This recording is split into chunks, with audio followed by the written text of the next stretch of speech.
This is the Impulsive Thinker Podcast, a show for high-achieving ADHD entrepreneurs. Together, we will inform and educate you about how to improve your self-awareness while developing systems, routines, and habits for conquering the entrepreneurial world.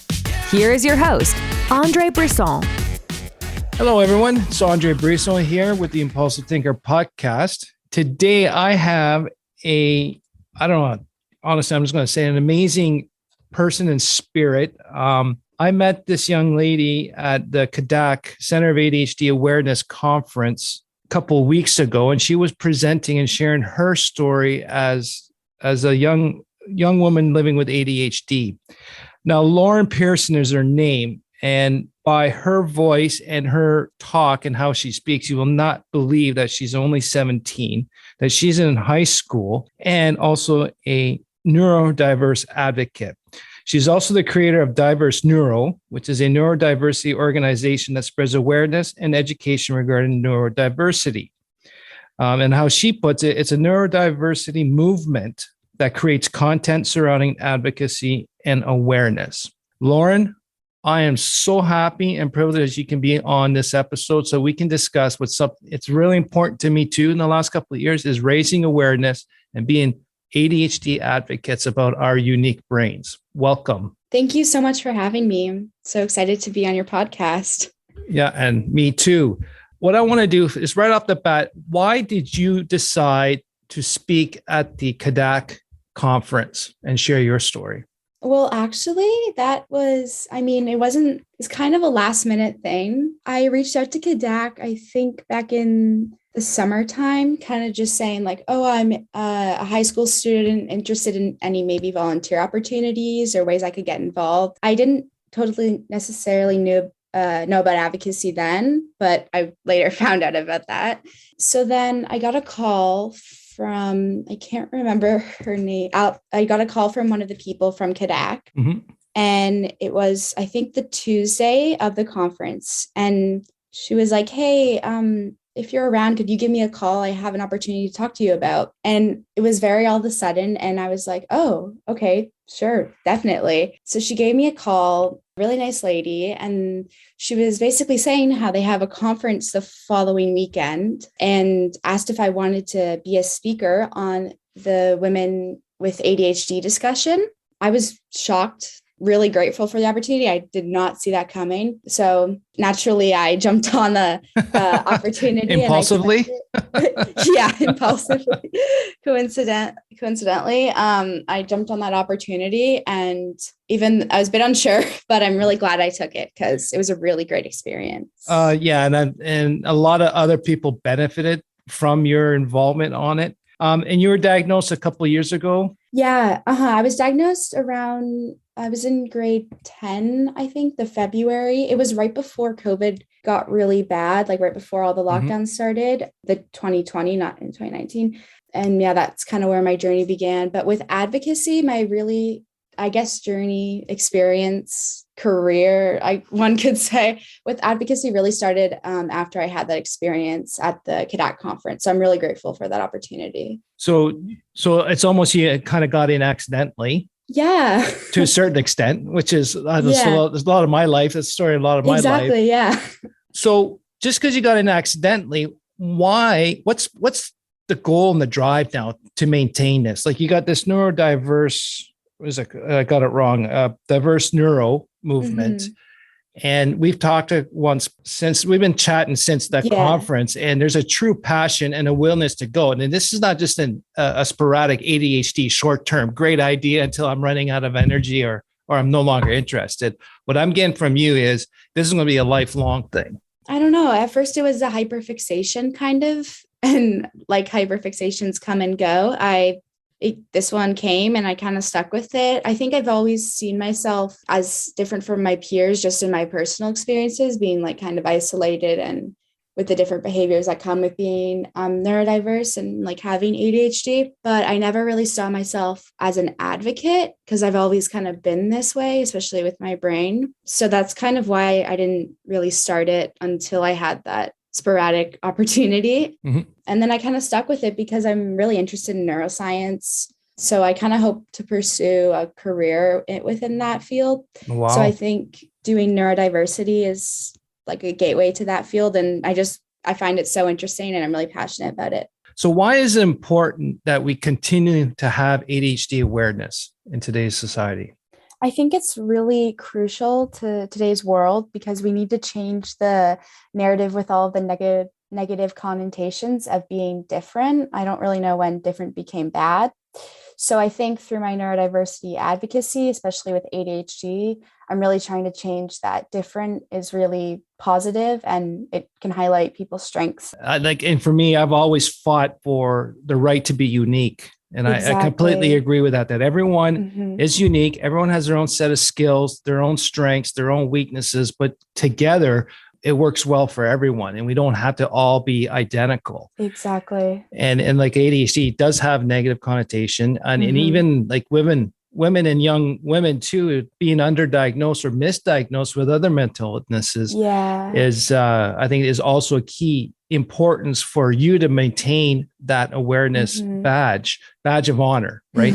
Like in no way did you ever say that, oh, I got ADHD and it's kind of bad. It's like, no, you're wearing it with pride. We have our challenges. It's like even the neurotypicals, they have their own challenges. They're not like ours, but then they got their own strength. It's just that it's more understood and more typical across the spectrum on their side. Exactly. So one thing you did say at the conference, which really caught my interest, and you took initiative to really explain this to people before you started, was we got neurotypical, neurodiverse, and this was new to me, neuroatypical. Do you mind explaining those three to me? Yeah, of course. Neurodiverse is basically it means the variation in human neurotypes, like brain, basically. And people that are neurodiverse normally have either like neurodevelopmental conditions like ADHD or dyslexia, or something that can impair their either like cognitive function or.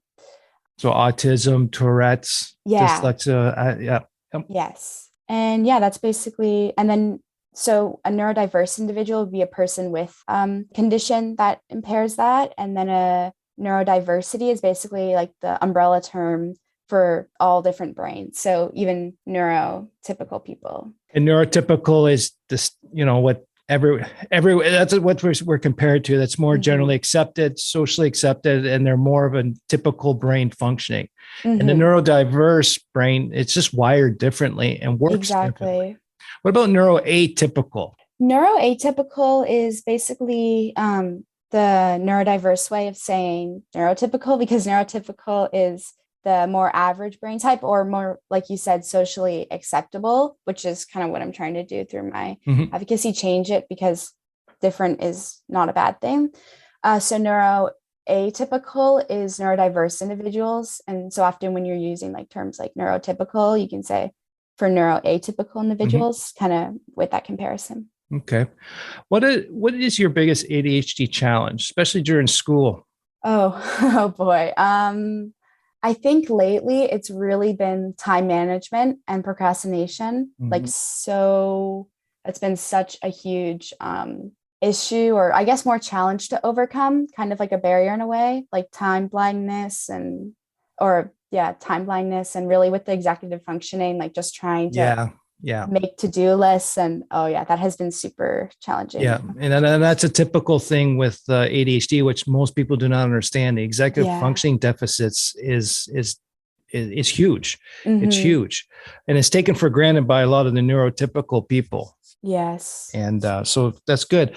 So, all right, we just talking about your challenge, but either you manage something, or even though something's not working well, there's always a strength attitude. That's the way I see it. Yeah, exactly. What's your strength in ADHD? What is your powerhouse ability? I think, I don't know, I guess I would say, I don't know if it's necessarily a singular strength or more of the all around idea of just being unique in your own way. Because I mean, my parents would always tell me like, you have something people don't have. And I guess like, I don't want to speak of it in like a hierarchical way, like comparing everyone, like you're better, but it's not that. It's just your brain's wired differently, even like physiologically, as researchers are starting to figure out. So you can use that in your advantage and your uniqueness to really share it with other people. So I think it's, I don't know, I guess really having the advantage to just kind of talk about my unique experiences and sharing them. And I mean, maybe with my ADHD, I'm more willing to do that. So yeah, I would probably say that. Well, I don't, because you're ADHD, yes, you're more willing to talk about it. But a lot of what I'm getting from you is you got a lot of self-confidence. You're very sure of yourself. And it sounds like with everything, the environment has a lot to do with it. So it sounds like you had a really great home environment to support you in your diversity, in your diversity mind. And again, to support it, it's okay to be different. I mean, my environment, I guess it hasn't always necessarily been that way, especially before, like prior to my diagnosis, because my parents didn't really know about it. My parents are neurotypical. They don't have ADHD, or at least they aren't diagnosed with it. It runs in the family somehow, but it might miss a generation. Yeah. Yeah. But once I started, I think even through my advocacy, they're kind of seeing more, just getting more educated about it. Right. And that's key for everyone to be educated about it. It's not just educating ADHD people about it, it's also everyone else so that they understand. Mm-hmm. And that's a lot of my line is this awareness is more about educating other people. Exactly. Yeah, I think that's so crucial. Not only myself, but everyone else at the same time. Because I know the more I learn, the more I can share it, the more I learn. Exactly. Right? That's how I feel too. And that's how I'm getting from you. And that's you're getting. So you're still in high school. Right? Yeah. Grade 12, which is year 12 or senior, depending on what parts of the world we are. Now that we talked a bit more, yes, you're not an entrepreneur, but you're definitely a high achieving. You're definitely a high achiever. But now what I'm also hearing from you is you got some entrepreneurial spirit by starting this diverse neuro. Mm-hmm. Please explain this to me, what it is, why you started, and for what purpose, and what are your future plans?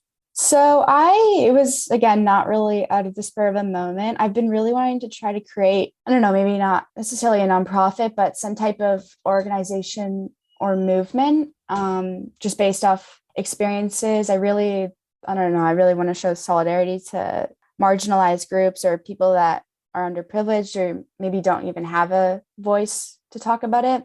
So that was kind of the little backstory behind that. For diverse neuro, I really took the niche of my own experiences being neurodiverse and seeing that there was a huge gap in education about neurodiversity. Mm-hmm. And especially even with the gender bias with like females and that kind of thing, I really saw there was a need for that. So fairly recently, I created Diverse Neuro. We don't have a website yet, but right now we're just on Instagram through social media. And we post, I post content regarding neurodiversity and the different stigmas and how we can kind of combat those stigmas. And that's at Diverse Neuro for Instagram. Okay. And I'll also put that link in the show notes too, so the listeners can find you. What are you hoping to, what is a big goal of yours for neurodiverse? I think within the next little while, I guess a big goal of mine currently would be to write a book. That is like a huge goal of mine. I had it when I was younger, but then I didn't really think it was possible. But now, even seeing all the opportunities and just kind of how far I've came in the past little while, it's definitely a big goal of mine. And it would be regarding neurodiversity and kind of just education about neurodiversity. Well, fantastic. That's a big goal. And, it can be done. And I believe you will be able to do it. Any last thoughts? What would you recommend to the young women out there in high school that are just starting to discover or just recently diagnosed or, university even? What would you recommend to people, or what would be a nice piece of info for them to know? I would say if I can do it, you can do it. Although that is very different, like applies to different people. And I don't know, I don't really think that's that helpful at least in my situation per se. But I would say, it's kind of cliche, but if you have a goal and you really want to achieve it, or if there's something you really want to do, you can make it happen. It may take a different route, like a back way, or, your path might not be the same as everyone. But if you really have this goal in mind, even your different neurotype, it shouldn't discourage you from doing that. And also just, not being afraid to be different from your peers, because really your diagnosis or your conditions are really, yes, they do come with challenges. I won't not say that, but they still can help and benefit you in your endeavors. Well, definitely. Just because other people do not understand it or accept the neurodiversity, you are definitely unique. You've got a unique way of looking at things and solving things. It might not be like everyone else. They might not understand it. That's usually what the case is for me. Like I can see a lot of different things that most people can't, and they don't like that. So they criticize you. Or they're like, you're talking too fast, or this and that, or why are you acting like that? Yeah. If I'm talking too fast, you're not understanding me. So whatever, right? Yeah, exactly. Or like there's sometimes where I can even tell my mom's just like kind of standing there. I'm like, I'm just gonna talk. You don't have to listen, but I'm just gonna talk because I need to let it out. Well, that's a fantastic point. I was just listening to something. Now here's my brain not working well either. I forget where I was but I do remember this is that the ADHD brain cannot do an inside thinking. Yeah. It has to be thinking outside the brain, which means it's out loud. So we have to talk out loud so that we can hear it and work well. So I think I like that strategy. Okay, person next to me, you don't have to listen to me. You don't have to pay any attention or feedback. I just need to talk and have it and thinking outside the brain. So I think we all just learned something again too. Yeah. So Lauren, fantastic. I appreciate your time here. And I guarantee you, listeners, you will not believe that she's only 17. You will not believe that, that she's a young woman that's going to change the world. And you're on the right path, because what you spoke about at that conference and what you were sharing wasn't just sharing experiences. You also shared knowledge, and people resonated that with you. Like I was helping moderate that session. And the comments that were flying, that's me. There's a lot of people that says, I think I got to get checked now. But the more we share these stories, raise awareness, we can help other people. But at the same time, for me, like you, it's educating everyone about it. Yeah. Me and you, we might be talking about ADHD. Like I'm Asperger's also. Me too. But as long as we're talking neurodiversity, it's all encompassing. It covers everything. So, if I know a lot of people that said, I'll go get checked anyways, but it was autism or Tourette's or another, or even people are getting dyslexia, right? Yeah. And I love the passion. We are different. It's okay. And let's just move on and work together. Exactly. Yeah. Thank you so much. I've really enjoyed having this opportunity to talk about my story and my experiences in hopes of helping someone like me. Right. And it doesn't matter how much experience you have or not. It's relevant. So keep that in mind. And to the listeners, go to Instagram and go to Diverse Neuro, check out her and follow her, please, and help spread the message. And if you find this episode useful for other people, please forward it or share it, however you do it, and subscribe to this. I appreciate you listening. Lauren, thank you very much. And please, I'd like to have you come back here in a year or two and see how you're doing with the neurodiverse and how your journey is going. Thank you so much for having me. All right. Take care. And to the listeners, have a good time. Bye. Thank you for listening to the Impulsive Thinker podcast. If you have a question, comment, or suggestion for the show, please visit theimpulsivethinker.com. The Impulsive Thinker podcast is produced by Tactical Breakthroughs and hosted by Andre Brisson. Remember, ADHD is only a part of you, not all of you.